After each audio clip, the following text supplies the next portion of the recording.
again, everybody. It's Kevin Knessa coming to you from the newsroom of The Observer and TheObserver.com on this, the 10th day of May in the year 2024. And I'm sure glad you joined me today because I have a special guest with us. That is Maria Hamlin. Maria is one of the candidates who are running for Nutley's Board of Commissioners in the election this coming Tuesday. And she was gracious enough to offer us some time of hers. She's very busy right now, but she joins us today right here, and I'm very happy to have her with us. Maria, good afternoon. Thank you for joining us today. Hi, good afternoon, Kevin. Thanks for having me. Let's get into this. You are running for Board of Commissioner, but you're not just a new person on the block here. You've been in Nutley for 20 years. Tell us a little bit about your background, and then we'll get into a little bit later about why you're running for the Board of Commissioners. Sure. My name is Maria Hamlin, as you stated. I've been in Nutley for 20 years. We chose Nutley as our home over 20 years ago, and we decided that we wanted to be very involved in the community. With that, I started coaching in the community. I became a law enforcement officer within the community shortly thereafter. And I have also served in the United States Air Force, Air National Guard, for 26 years. And with all of those things that I have done, I believe those are the experiences that I intend to bring the leadership from all of those positions, as well as the expertise that I've learned along the way in all of those positions. I intend to bring that to the Board of Commissioners. For full disclosure, we met back in 2006 when you were in the Detective Bureau, and you were working with Detective Montanari and a few others who are on the job now, still not on the job. So I want everybody to know that I've known Maria for 18 years, just before we get any further there. Talk about your law enforcement career and how that has shaped you into the leader you are today. Sure. So, I started my law enforcement career in a different department prior to coming to Nutley. And I chose Nutley because I wanted a smaller community, because I was very interested in community policing. And the department that I was in prior to that, it was a little bit more difficult. It was a great community, very, very great community, very supportive of our law enforcement. However, it was very widespread out, and it was very difficult to have the community policing approach that I really saw and envisioned doing as a law enforcement officer. So as I entered into the Nutley Police Department, I was in the patrol division for a short period of time before being brought up into the Detective Bureau, which I worked in the main Detective Bureau for quite some time, and then was transferred over to the Juvenile Detective Bureau. And I have to say, being a juvenile detective was one of my favorite parts of being in law enforcement. I love working with children. I love being part of, shaping their future and helping them out in any way that I could. And it was important for me to start a program, which I actually started over there when I was in Nutley, and that was the Junior Police Academy. And it was important for me to start that program because I never wanted the first interaction of a youth with law enforcement to be a negative one. And I think that when we started that, we kind of had a vision of where we wanted to go with that. And with our partnerships throughout the county and our community, we were able to show the kids so many cool things and get them involved in the community. The state police was able to land a helicopter in our township for them. We were able to get them on a Coast Guard cutter and patrol them around the harbor. We were able to bring them down to the CSI Academy and let them do some fingerprints and stuff like that. But it wasn't only just about the cool things that they were able to do. It was actually about the relationships that we were forming with them, as well as their parents. And to be honest with you, Kevin, I still have great relationships with many of those parents years after, I've retired from law enforcement. I bet some of those kids who were in some of those police academies are cops too right now. I mean, you may not know it necessarily, but it seems like those type of experiences translate into careers down the line. So, Oh, do no, you know of any? absolutely. Or I don't know in particular of any in Nutley. However, I will tell you that I have periodically run into kids, young adults that were in the academy. And, I always say to them, hey, you guys were the first ones in our junior police academy. And they share with me what a wonderful experience it was for them, and how that helped them grow and help them develop into the young individuals that they are. So you don't always hear the positive things, but I will tell you, I mentioned earlier about the parents staying in touch with me.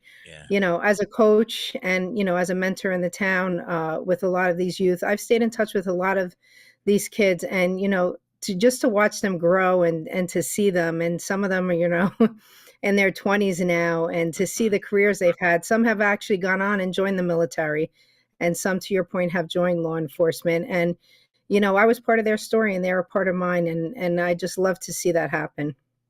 If you're just joining us, Maria Hamlin is here with us today, and she's running for the Board of Commissioners in the township of Nutley. And let's get to that now a little bit. You made this decision a couple of months ago that you were going to run and seek one of the 5 seats in Nutley. It takes a lot of courage to run for Board of Commissioners, especially when you're, I guess not an incumbent. So, what made you decide to make this leap and decide to run for the Board of Commissioners? I'll tell you, I have been, like I said, very involved in the community, and I do know that there's a lot of great things that we do in this community, and I would never take that away from the leaders that have been here or that have been here before them. But there's always work to be done, and we can always be better. And I think sometimes what happens when you're in a position, whether it be for 4 years or for an even longer period of time, complacency can set in. So, in talking with individuals within the town, there's some frustration about some of the things that are going on. Sometimes people feel that they're not being heard, and they want their voices to be heard. I think the biggest thing is we need to remember, as leaders of a community, whatever organization, whether it's an organization or in the Board of Commissioners, the Board of Education, whatever it may be, we are here for the people. We are here, we're the voice of the people. Sometimes those who are not courageous enough to speak for themselves. I will bring my experience as, 26 years in the military. I retired a Chief Master Sergeant from the United States Air Force. That experience, my experience in law enforcement, my experience as a coach, all of these things that have shaped me and shaped my life, and all of the people along the way who were part of, my process and, my development, the leaders that I look up to. I always say there's something that you can learn from everybody. You're either going to learn what to do or what not to do. So throughout my life, I've kind of used that as a guide to see, like, listen, if things are good, you can always build upon them. When we think that everything is great and there's no room for improvement, I think that it becomes problematic for an organization. It becomes problematic for a township. We can always continue to grow, and we can always be better.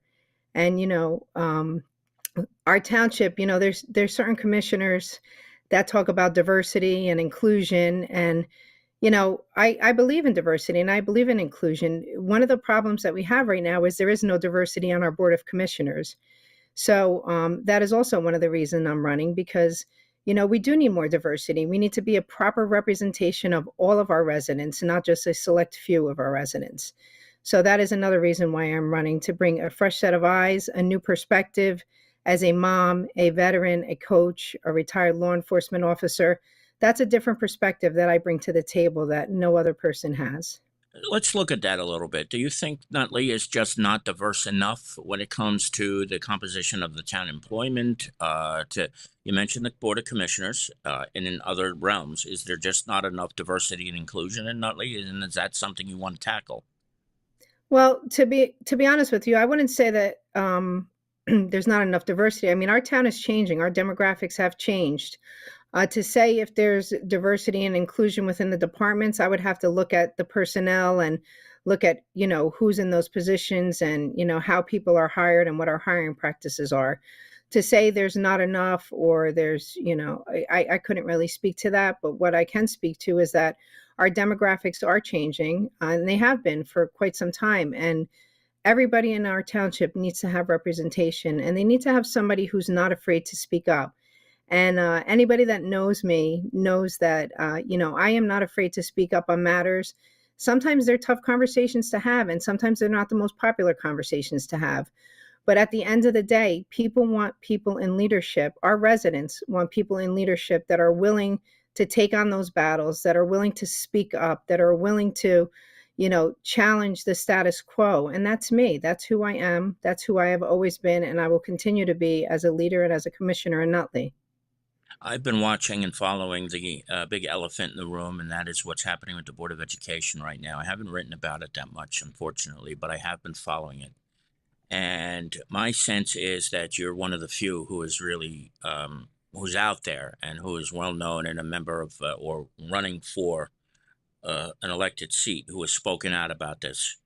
Talk a little bit about what's going on right now with the school board, the $7 million shortfall, and how you're going to take that experience that you've had over the years as a member of the Air Force and as a police officer and translate that into what's going on. Because let's face it, if you win this election, it becomes partly your responsibility because there's such unity with the Board of Ed and with the Board of Commissioners. So, yeah, so that point that you just made at the end is an interesting point because, you have some individuals in Nutley that will say that the Board of Commissioners and the Board of Education are separate entities. And that is correct. They are separate entities. They run different budgets. And I understand that. But what's happening in the Board of Education right now, this $7 million shortfall, is not a Board of Education issue. It is not a Board of Commissioner issue.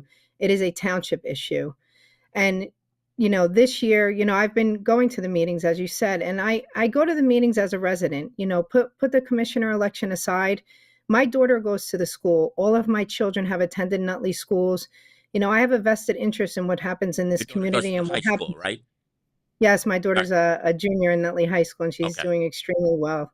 But all of my kids have attended Nutley High School and grammar schools. And, we're here because, we believed in, the education that they were receiving, and we believed that this was the community for us. Unfortunately, to your point, there's a $7 million shortfall.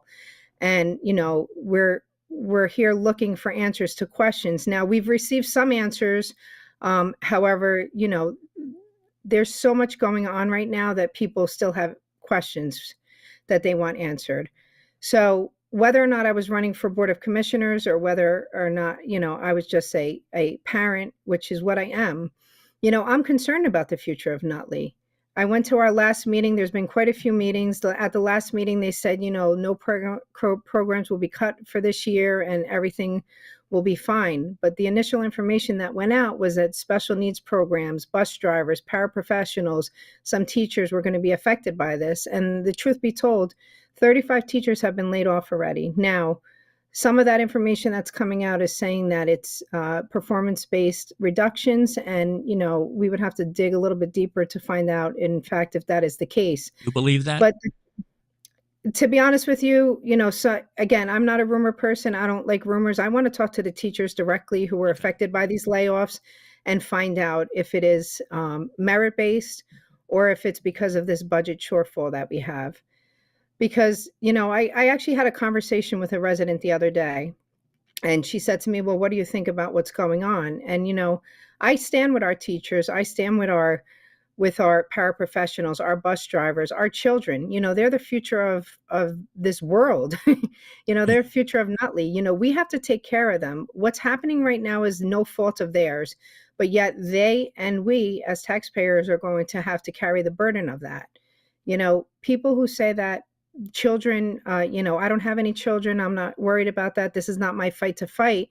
I say to them, this is everybody's fight, because the trickle effect that this is going to have on our township and our taxes and our property values, and whether or not people want to come to Nutley and live in Nutley and raise their family in Nutley, it's going to have an effect on that. And people need to understand that this is really, truly a Nutley problem. And we have to figure out a way how to move forward and get through this without affecting the lives of those that are innocent, that, they're not the ones who did not who failed to show up and do their job. We had an individual in particular, and possibly other individuals, who failed to do their job. And as a result, other people are forced to carry the burden of that. We need to look at everything across the board, see where proper cuts can be made, or, consolidation of resources without making cuts to our children's education, to their programs, to their processes. I don't have a special needs child, Kevin, but my brother does. Okay. And my nephew has autism. And he went through the Nutley school system. And without the help, love, and support of all of those teachers, those paraprofessionals, everybody that was part of his education process, he would not be as successful as he is. He just finished his freshman year at Montclair State University on Wow. the dean's list. Wow. He's a phenomenal young man. He's I'm just in awe of him sometimes, some of the things that he's able to do. Sometimes, cards are stacked against a person, and he's really thriving and doing a phenomenal job, and I'm so proud of him. And I get a little choked up when I talk about him because I'm so proud of him. One of the reasons that he was able to thrive, though, is that those paraprofessionals that you mentioned were probably some of the same people over those 4 years he was at the high school. And when That's he got exactly correct. right, and when he got on the school bus, it was the same drivers every day who knew where he had to go or things of that nature. And I think that was one of the bigger concerns a couple of meetings ago when people were speaking at the meeting.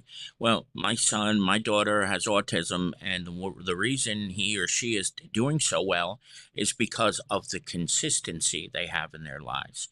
So if the decision is made to outsource or to rotate, won't that be a disaster in the making? I mean, I can't imagine that that wouldn't be one of the most ridiculously disastrous things to happen to the school system if that ever happened. That's absolutely correct. I mean, my nephew did not take the bus. He was fortunate enough to have parents that were able to drop him off. However, Right, right. I do have a friend in particular. She was practically crying to me on the phone the other day when she was telling me the story about her daughter. Excuse me. Her daughter is a special needs child who is deaf. She has to take a bus to a special school outside of the community. Because of the timing of that, she is not offered the services of Nutley bus drivers, and it has to be outsourced. She shared with me over the past year her daughter has had 3 different bus drivers, and it's a trigger for her, and people who are in the special needs community understand that, and they understand that, when things are changed for an individual, it's difficult enough when you have a child with special needs, trying to get them into a routine, to get them to understand, to trust other people other than their parents, to get on a bus and see a friendly face and somebody who's welcoming to them, who brings them onto the bus. Her child was crying, thinking she did something wrong, and that is why these bus drivers changed. And when you have a young child who has to bear the weight of this, this is problematic, Kevin, and we have to do better, and we have to figure out a way how to get through this, because we are talking about our children. I understand budgets, and I understand Right. dollars and cents, and I understand the need to make cuts if and when you can, but this is not the children's fault. This is not the teacher's fault. This is not the paraprofessional's fault. This is not the bus driver's fault. This is a fault of individuals who failed to do their job, and now everybody else is sitting here trying to bear the burden of this, and it's unfair to our residents, and we have to figure out how to get through this.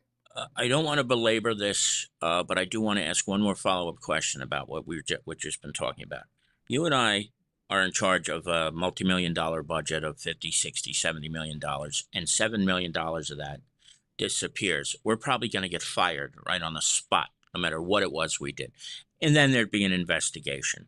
Don't you find it just a little bit bizarre that there is no one taking responsibility right now for $7 million disappearing? It to me is mind boggling. Maybe I'm overreacting. What do you think? Well, right now, this is what I know about the current situation. So, our business administrator was placed on administrative leave and recently resigned from the Board of Education. One of the questions that I did, in fact, ask at one of the board meetings is, if this rises to the level of criminal activity, will this person be criminally charged? And, I didn't get a direct answer to that. And I also asked about restitution. You're asking the taxpayers and everybody else to bear with you and be understanding of what's going on. But, people need to be held accountable. And I think when people are not held accountable, that's when these things continue to repeat themselves. As far as others and moving forward, that's something that, we need to look at exactly who was responsible for this and who allowed this to happen and who did not do their job. And those people in turn also need to be held accountable.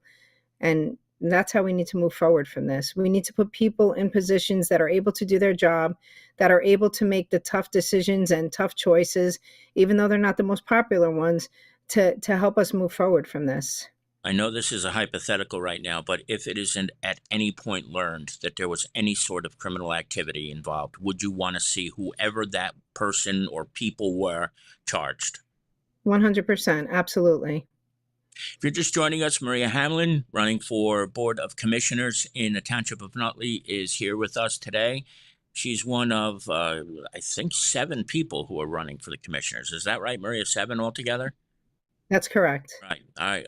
As we work our way through, what are some of the big issues that you hope to tackle after Tuesday when you win the election, or if you win the election? So one of the biggest things that's happening in our town right now is people are very frustrated with the overbuilding. We have schools that are very overcrowded.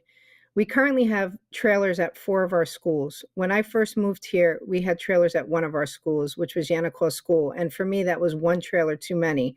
We've now moved up to 4 trailers at schools. So our children are learning in those environments, yet we continue to bring in more apartment buildings and more multi-use buildings, and we have to put a stop to that. I mean, listen, Kevin, we're not a Hoboken, we're not a Montclair. We don't have a train station going through the center of our town where we can say, "Hey, this is a great, commuter town." I mean, yes, we have buses that go through, and I understand that, and we're a quick commute to New York City, and I also understand that. But if we continue to overbuild, we don't have space in our schools right now. This $7 million shortfall that's happening right now it's basically stopping this referendum that we were going to try to move forward with either in November or December. I'm not sure what the Board of Education's take was on that, or how they were going to present that, or when they were going to present that. But there's just too many buildings going up and not enough space for people. And when they say that these buildings are not causing, the overflow in the school, nobody believes that. I've spoken to members on the PTO who can show me rosters of different areas in town where apartment buildings were built, and they're just busting at the seams with children. Now, perhaps 10 years ago or 12 years ago when they were built, that wasn't projected to be the case, but that is in fact the case right now. We have to stop the bleed. People are, our classrooms, our seats in our classrooms, our teachers in our classrooms, we just learned that the classes are going to get larger because of these cuts and because of the consolidation and some teachers being laid off and some administrators being moved down. But how big of a classroom are we going to have if we continue to put up buildings and apartments in our town? That is something that people do not want to see. People do not want to see that happen. And I understand that we need to build, but we need to build sensibly. And to me, that's not a sensible approach, and that's not what we should be doing in Nutley. Nutley is a charming town. We have some great character here. And when you're talking about putting in projects that want to rip down some of our great architecture and some of our structures that we have on Franklin Avenue to build, multi-million-dollar apartment buildings or multi-use buildings, that's not something that Nutley residents are looking for. And those are the things that they've expressed to me throughout this campaign.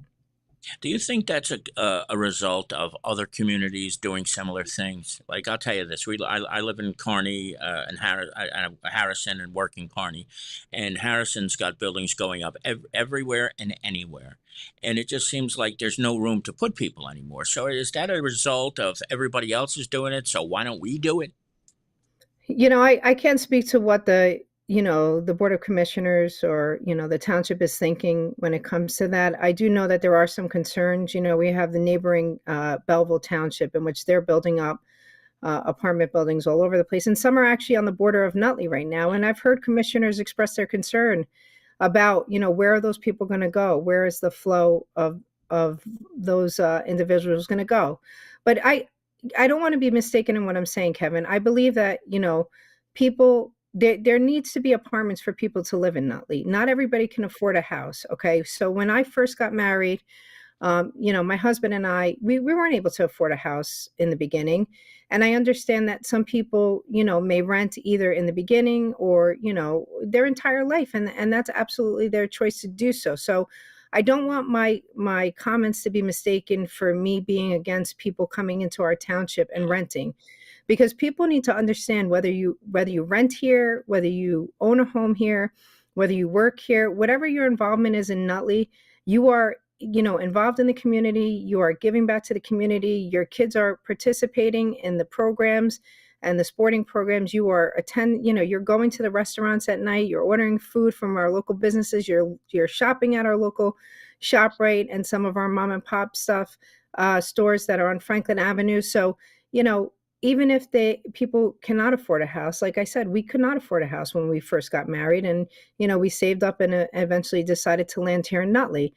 So I don't want people to believe that I am against renters in any way. I think that, when they come into the community, they're here because they want to be here. They look at our schools, they look at our township, and they say, this is where I want to raise my family.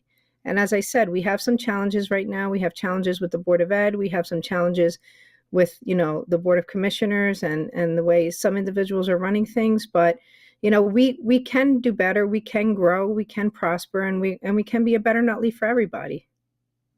On our way out here, you are out there on social media, and I know you have a website. So let's just say you're new to Nutley or new to the Observer, and you're just watching this video for the first time, and you don't know enough about your campaign or the township. Where will they go to find out about Maria Hamlin? They can go on my website, which is Maria Hamlin for NutleyCommissioner.com. They can also visit my Instagram, Join Maria Hamlin, or my Facebook page, official page, Maria Hamlin for Nutley Commissioner. And it looks like you put a lot of work into this website, because I have it up on the screen now, and it's all over the place, all different things that you have. So it's a good place really for people to go to find out about your candidacy. And on the last thing, I guess I would say, what's the last thing you'd like to say to voters who may be still on the fence, if there are any of those left at this point?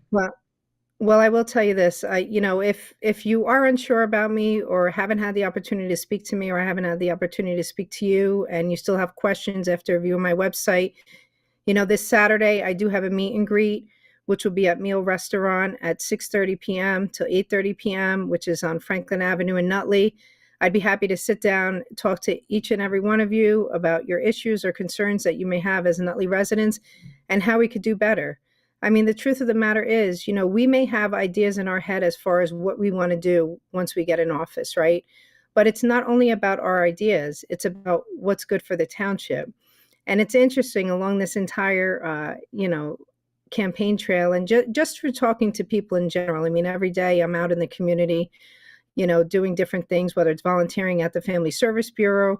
My face is out there. I'm out there trying to do things in the community and working with people, and constantly have outreach to the community. But, we have a lot of residents in our town, and it's tough to reach all of them at the same time. So I would just say, me coming in as a commissioner, I am going to give 110%. I am a retired person.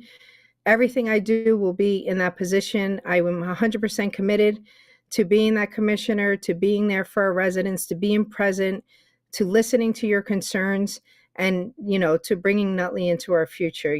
Together we can build a stronger, more prosperous Nutley for everyone. Maria, thank you so much for doing this. I really appreciate it. Thank you. And I appreciate you. Thank you, Kevin. Thank you for your time. Have a great day. You too. And before we sign off, I just want everybody to know Maria reached out to me, and we came to the consensus that we would do this live video. I don't reach out to the candidates who are running usually, unless it's specifically a mayoral election. So to any of the other candidates who are out there, if you wish, we will do the same for you. You just have to reach out to us at the Observer office at 201-991-1600. Take care, everybody. See you later.